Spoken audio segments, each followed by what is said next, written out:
juara Piala Dunia dan akhirat. Ma'asyiral muslimin wa zumratal mu'minin rahimakumullah. Piala Dunia FIFA atau FIFA World Cup adalah kompetisi sepak bola internasional yang diadakan 4 tahun sekali sejak tahun 1930. Kalau kita lihat di tahun 2018 juara Piala Dunia adalah Prancis. Saat itu turnamennya diselenggarakan di Rusia. Dalam Piala Dunia, dalam pertandingan sepak bola, di sini terdapat beberapa komponen dan pelajaran yang harus kita jalani dan juga rasakan dalam kehidupan kita. Konon di setiap pertandingan sepak bola pun ada di Piala Dunia, ada yang namanya wasit. Tugas wasit adalah menilai dan mencatat. Sedangkan kita yang saat ini hidup di dunia, ternyata Allah juga perintahkan wasit. Wasit sendiri berasal dari bahasa Arab. Wasata artinya berada di tengah. Wasitun adalah isim fa'il dari wasata. Nah, dalam kehidupan kita di dunia ada yang ditugaskan oleh Allah untuk menilai dan mencatat kita. Ada di sebelah kanan kita yang bernama malaikat rakib, dan di sebelah kiri kita yang bernama malaikat atid. Dalam surat Qaf ayat 18 dan 19 Allah menjelaskan, "Idh yatalaqqal mutalaqqiyani 'anil yamini wa 'anil shimali qa'id." Itu dari ayat 17-nya. Di sebelah kanan dan kiri kita ada wasit, ada penilai dan pencatat yang qa'id, artinya duduk. Ma yalfidu min qaulin illa ladaihi raqibun atid. Tidaklah setiap manusia melakukan aktivitas, tidaklah setiap manusia mengeluarkan perkataan, tidaklah setiap manusia melakukan satu pun perbuatan kecuali ada yang mencatat. Dan yang mencatat atau wasit inilah yang dinamakan malaikat rakib dan atid. Malaikat ini begitu serius mencatat setiap apa yang kita kerjakan, apa yang kita katakan, apa yang kita lakukan. Persis seperti wasit di pertandingan sepak bola yang begitu serius. Jadi nggak ada yang wasit yang main-main pertandingan sepak bola. Nggak ada wasit yang tanya, kiper siap, hakim garis siap, sebelah sana siap. Kalau udah siap semua, pulang aku ya. Nggak ada. Nggak ada wasit yang main. Semua serius. Dan ini artinya apa? Kita harus jadi juara di Piala Dunia dan Piala Akhirat. Alhamdulillah, hari ini kita berada di tanggal 22 Jumadil Awal 1444 Hijriah. Piala Dunia memberikan pesan kepada kita untuk fastabiqul khairat. Artinya saling berlomba memperoleh kebaikan, baik itu kebaikan yang ada di dunia maupun kebaikan yang ada di akhirat. Kita lihat bagaimana Allah menciptakan kehidupan kita di dunia dan nanti kehidupan di akhirat kita dengan satu tujuan. Dan tujuan inilah yang Allah jelaskan di juz 29 surat pertama surat Al-Mulk. Tabarakalladzi biyadihil mulku wa huwa ala kulli syai'in qadir. Alladzi khalaqal mauta wal hayata liyabluwakum ayyukum ahsanu amala wa huwal azizul ghafur. Allah Maha Suci yang menjadikan kehidupan dan kematian untuk satu tujuan, yaitu melihat siapa di antara kita semua yang akan menjadi juara di Piala Dunia dan akhirat. Allah berfirman, Rasul bersabda, dan Ugi Ustaz Gunawan berkata, semoga sholawat beriring salam akan selalu tercurahkan, tersajikan dan tersanjungkan kehadiran Nabi besar Muhammad Sallallahu Alaihi Wasallam. Seorang Nabi penghulu kita, seorang Nabi junjungan kita, seorang Nabi panutan kita, yang hari ini kita masih berada di salah satu bulan kelahiran beliau. Ada 4 bulan di Aceh yang diperingati sebagai bulan Maulid. Ada Rabiul Awal, Rabiul Akhir, Jumadil Awal, dan Jumadil Akhir. Sungguh sangat tepat kita meladani Rasulullah, satu-satunya sosok teladan juara Piala Dunia dan akhirat. Kalau kita lihat minggu yang lalu, banyak orang yang menjagokan Maroko karena dari negara Islam dan juga berasal dari negeri Maghribi, negeri Barat, untuk menjadi juara Piala Dunia. Tapi saat ini mungkin orang sudah memasang taruhan di Perancis ataupun Argentina. Siapapun yang menjadi pemenangnya, mereka cuma berhasil menjadi juara Piala Dunia. Tapi kita yang hadir hari ini, beriktikaf di masjid ini, melaksanakan sholat Jumat berjamaah dan juga mendengarkan tausiah di panggung khutbah, kitalah yang berkesempatan untuk meraih juara Piala Dunia dan akhirat sebagaimana diajarkan Rasulullah teladan kita. Apa kata Rasulullah? Khairukum khairukum li ahli wa ana khairu li ahli. Sebaik-baik kamu adalah orang yang paling baik kepada keluarganya, dan aku, kata Rasulullah, paling baik terhadap keluargaku. Sudahkah kita jamaah Jumat hari ini berperilaku baik, bersikap baik kepada istri kita, anak kita, dan keluarga kita? Orang yang selama ini mendukung kita dalam karir kita, orang yang selama ini membantu kita dalam setiap aktivitas kita, bahkan saat kita berada di sini, orang tua kita selalu hadir untuk mendoakan kita. Orang tua kita selalu support untuk aktivitas kita. Sudahkah kita berperilaku baik kepada mereka? Sudahkah kita berperilaku baik kepada keluarga kita, kepada adik-adik kita, kepada orang tua kita, kepada anak-anak kita? Generasi penerus kita akan kita simpan mereka untuk menjadi juara Piala Dunia dan akhirat. Kebaikan kita kepada keluarga inilah yang Rasulullah ajarkan kepada keluarganya, sahabatnya, tabi'in, ulama mutaqaddimin, ulama mutaakhirin, serta para ulama yang mu'tabar. Kata ikramah wa ta'ziman, ulun tuan kepada seluruh panitia dan pengurus Masjid At-Taqwa Satrada 231, dan kepada ayahanda, adinda, serta seluruh sahabat dan teman, dan para abu, abia, walid tengku, dan seluruh jamaah yang hari ini beriktikaf di Masjid At-Taqwa Satrada 231. Kita berdoa agar Allah jadikan perjumpaan kita di perjumpaan yang diberikan rahmat. Allahumma ja'al hadza jam'ana jam'an marhuma wa tafarruqana min ba'dihi tafarruqan ma'suma.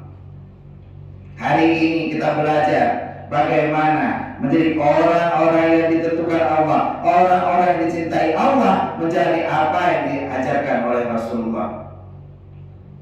Rasulullah mengajarkan kita agar menjadi pribadi yang bertakwa. Ma'asyiral muslimin wa zumratal mu'minin rahimakumullah. Setidaknya ada 3 contoh orang-orang yang cuma menjadi juara di dunia, menjadi juara Piala Dunia, tapi tidak menjadi juara di akhirat. 3 contoh inilah yang diajarkan Rasulullah melalui apa yang diajarkan kalam-kalam Allah dan hadis Rasulullah.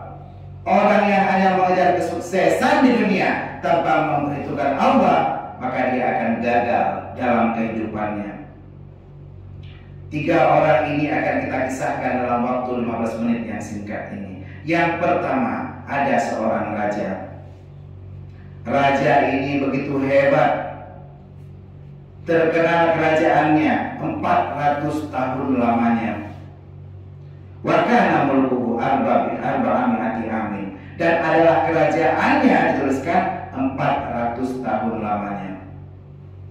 400 tahun waktu yang sangat lama. Beliau memimpin dengan kuasa, sehingga ketika datang seorang utusan Allah berkata, wahai raja, sembahlah Allah, Tuhan pemilik alam. Lalu sang raja itu dengan sombong dan congkak berkata, Arabbun ghairi, adakah Tuhan selainku, katanya. Kekuasaan yang begitu lama, membuat dia seakan-akan sudah menjadi penguasa tunggal dari kehidupan dunia. Dia tidak ingat dengan kehidupannya di masa kecil. Dia tidak ingat dengan masa-masa sebelum dia menjadi pemimpin. Dia tidak ingat dengan masa sebelum dia menjadi raja. Ketika dia ditegur oleh utusan Allah, sang Nabiullah, raja ini menganggap dirinya adalah Tuhan dan berkata bahwa tiada Tuhan selain sang raja. Begitu congkak dan sombongnya. Mungkin raja ini merasa dia adalah juara Piala Dunia. Dia merasa adalah orang yang paling hebat di dunia ini. Tapi Allah punya cara. Bagi orang yang merasa hebat, bagi orang yang merasa sombong, bagi orang yang merasa congkak, Allah punya cara yang lebih hebat untuk membuatnya terhina. Raja ini adalah Raja Namrud. Allah bunuh dia bukan dengan bom nuklir. Allah bunuh dia bukan dengan petir yang begitu meledak, tapi Allah bunuh dia dengan sebuah binatang hina, seekor binatang yang sangat hina-hina, ba'udah atau seekor jamu. Innallaha la yastahi ay yadriba mathalan ma ba'udah. Sesungguhnya Allah tidak malu kalau Allah memberi contoh dengan seekor binatang yang sangat kecil yang bernama nyamuk. Di saat Raja Namrud tidur, nyamuk itu datang berputar dan berkeliling masuk melalui lubang telinganya. Pada lubang telinga manusia normal mengeluarkan lilin atau wax. Walaupun kita anak dengki, walaupun kita tidak sakit telinga, semua telinga manusia mengeluarkan cairan yang agak sedikit berbau. Tujuannya apa? Biar serangga tidak ada yang mendekati telinga kita saat kita tidak sadar. Tapi saat itu Allah pemilik nyamuk, Allah pemilik telinga, dan Allah pengatur skenario, membuat skenario nyamuk bisa masuk ke dalam lubang telinga Namrud. Setelah sang nyamuk kecil masuk melalui lubang telinga, melewati gendang telinga, melewati batang daripada otaknya. Lalu saat itu nyamuk menggigit otak daripada sang Raja Namrud. Tepat di cerebro bagian depan. Saat itu Raja Namrud merasa kesakitan. Kesakitan yang amat sangat, sehingga dia memukul kepalanya, tapi rasa sakitnya tak hilang. Dia minum obat paracetamol, Tylenol, apapun yang dia minum, semua rasa sakitnya tak hilang. Lalu dia antukkan kepalanya ke tembok, rasa sakitnya juga tak hilang. Karena rasa sakitnya berasal dari dalam. Saat itu belum ada pengobatan yang tahu penyakit apa itu. Karena belum ada manusia yang sempat menerima penghinaan dari Allah yang seperti itu. Sampai pada akhirnya dia mengambil palu dan memukul kepalanya sendiri, dan mengakibatkan dia tewas karena akibat nyamuk yang sangat kecil. Allah hinakan seorang raja yang mengaku dirinya sombong. Allah hinakan seorang raja yang mengaku dirinya juara Piala Dunia, tapi tidak mendekat kepada Allah untuk juga menjadi juara Piala Akhirat. Raja Namrud tersungkur tewas hanya seekor dengan ba'udah, seekor nyamuk yang kita pun bisa memukul dalam sekali tepuk 10 nyamuk bisa mati. Tapi Allah hinakan. Kalau kamu sombong, kata Allah, maka ingat ada aku di atasmu. Ini kisah yang pertama, orang yang cuma meraih kesuksesan di dunia tapi tidak ingat ada akhirat setelah kematian. Yang kedua, kalau ayat mertua asal surga Allah, ada seorang raja yang sangat sombong luar biasa. Bahkan saat itu Allah juga ceritakan tentang beliau karena kerajaannya diwariskan turun-temurun dari anak cucunya. Dia bernama Farao. Dalam Al-Quran disebut namanya Fir'aun. Seorang raja yang sangat sombong dan berkata dengan kata-kata yang sama, walaupun dalam konteks yang berbeda, tapi prinsipnya adalah sama. Ketika Nabi Musa datang kepada Fir'aun dan mengatakan, sembahlah Allah Tuhan pemilik alam. Apa kata Fir'aun? Ana rabbukumul a'la, akulah Tuhanmu yang paling tinggi, kata Fir'aun. Dia merasa hebat, dia merasa sudah menjadi juara Piala Dunia, bisa membangun piramida sebagai salah satu. Allah hinakan dia. Allah hancurkan Fir'aun sehancur-hancurnya, bahkan dengan penyebab yang sangat sedikit sekali. Ketika Laut Merah terbelah, saat itu air mulai masuk dan menggenangi Fir'aun. Fir'aun tenggelam. Dan saat itu air masuk melalui mulutnya, masuk ke dalam tenggorokannya, masuk ke dalam paru-parunya. Padahal untuk bisa masuk air ke dalam paru-paru adalah hal yang sangat sulit. Seorang anak kecil saja, kalau kita berikan susu dan dia menangis, air akan mencoba masuk ke paru-paru. Saat itu ada mekanisme pertahanan tubuh yang dibuat oleh Allah, namanya tersedak. Teruk bahasa Banyuwangi Aceh. Anak kecil saja, kalau airnya salah mau masuk ke saluran trakea paru-paru, maka dia akan ada yang namanya tersedak. Anak kecil yang tidak punya kekuatan, anak kecil yang belum mengerti ilmu kedokteran, anak kecil yang masih lemah saja bisa tersedak. Tapi Fir'aun yang mengaku raja dunia, Fir'aun yang mengaku Rabbukumul A'la, Fir'aun yang mengaku juara Piala Dunia, saat mau meninggal tidak bisa tersedak.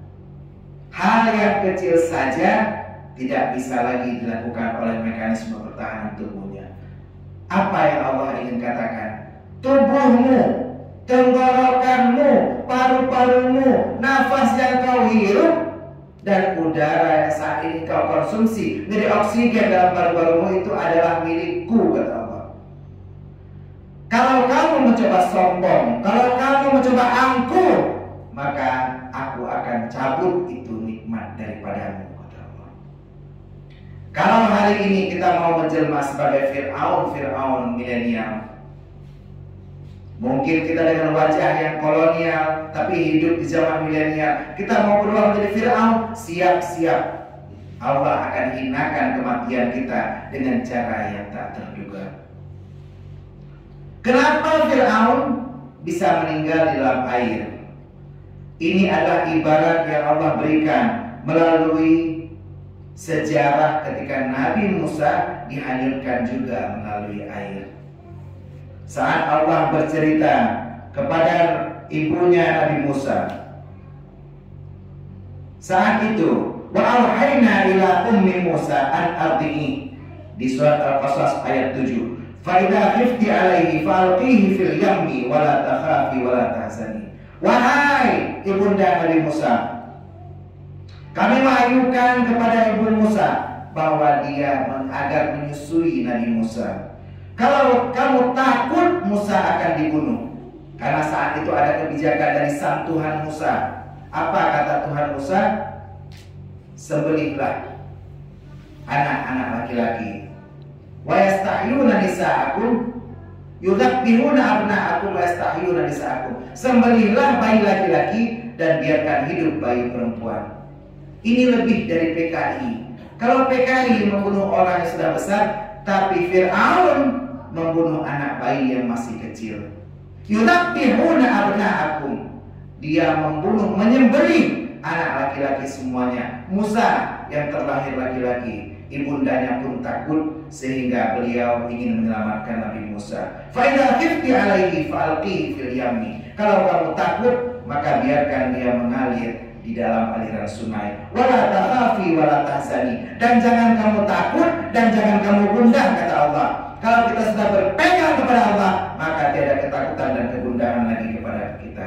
Inna radduhu ilaika wa ja'iluhu minal mursalin. Sesungguhnya aku, kata Allah, akan mengembalikan Nabi Musa kepadamu, karena nantinya ibunda Nabi Musa akan menjadi orang yang menyusui Nabi Musa di istana sang raja. Wa ja'iluhu minal mursalin, dan aku jadikan dia, kata Allah untuk Nabi Musa, sebagian dari rasul-rasul pilihan. Ada 5 rasul pilihan, yaitu ulul azmi, dan Musa menjadi salah satunya.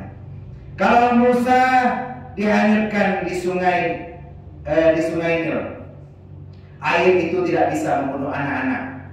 Tapi Fir'aun meninggal di terusan sungai Nil ke Laut Merah, dan meninggal gara-gara air yang tidak bisa mematikan anak kecil. Allah menghinakan sang juara Piala Dunia yang tidak ingat piala akhirat. Yang terakhir dalam khutbah singkat kita, seorang penguasa adun betua asal surga Allah yang merasa hebat ingin juga menjadi Tuhan. Masa boleh berganti, tahun boleh berlalu, tapi dunia selama masih berputar, orangnya itu-itu saja. Perilakunya pun begitu-begitu saja. Manifestasi perwujudan dari yang namanya Namrud berubah menjadi Fir'aun, berubah menjadi seorang raja yang ingin meruntuhkan Ka'bah. Raja ini bernama Abraha, tinggal di Yaman, berseberangan dengan Ka'bah, diseberangi dengan Laut Merah. Dan saat itu Abraha ingin agar bisnisnya berjalan, karena orang-orang akan datang kalau Ka'bah dipindahkan ke Yaman. Beliau perintahkan pasukan gajah untuk meruntuhkan Ka'bah. Pasukan yang sangat hebat, pasukan yang sangat kuat. Dan saat itu Raja Abraha merasa dirinya juara Piala Dunia. Tapi Allah kalahkan tipu daya ini. Saat itu kakek daripada Nabi Muhammad SAW, Abdul Muttalib, memegang kunci Ka'bah dan berkata, Inna li hadzal baiti rabbun yahmi, sesungguhnya bagi rumah ini ada pemiliknya yang akan menjaganya. Ya Allah, Engkau pemilik rumah ini, tolong jaga rumah ini. Maka saat itu pasukan Abraha, diceritakanlah Al-Quran, alam tara kaifa fa'ala rabbuka bi ashabil fil. Apakah engkau mendengar para jamaah sekalian tentang cerita ashabil fil, para pengendara gajah? Alam yaj'al kaidahum fi tadlil. Allah jadikan rencana mereka ingin menjadi juara Piala Dunia dalam kesesatan yang nyata. Saat itu Allah perintahkan burung ababil, tarmihim bi hijaratin min sijil, yang melempari mereka dengan batu-batu dari neraka. Kalau kita sudah bertekad, kalau kita sudah berniat, kalau kita sudah berazam ingin menjadi juara Piala Dunia dan akhirat, maka Allah akan berikan pertolongan kepada kita. Entah dengan bagaimana caranya. Dengan 3 kisah ini, Abi Awal Tengku dan seluruh jamaah, kita bercermin diri kepada Allah, dan Allah berikan bonus untuk menjadi juara Piala Dunia dan akhirat. Makanya di Al-Baqarah ketika ada yang berdoa, Rabbana atina fid dunya wa ma lahu fil akhirah. Barang siapa yang berdoa ingin keinginan dunia saja, maka dia tidak akan mendapatkan apapun dari akhirat.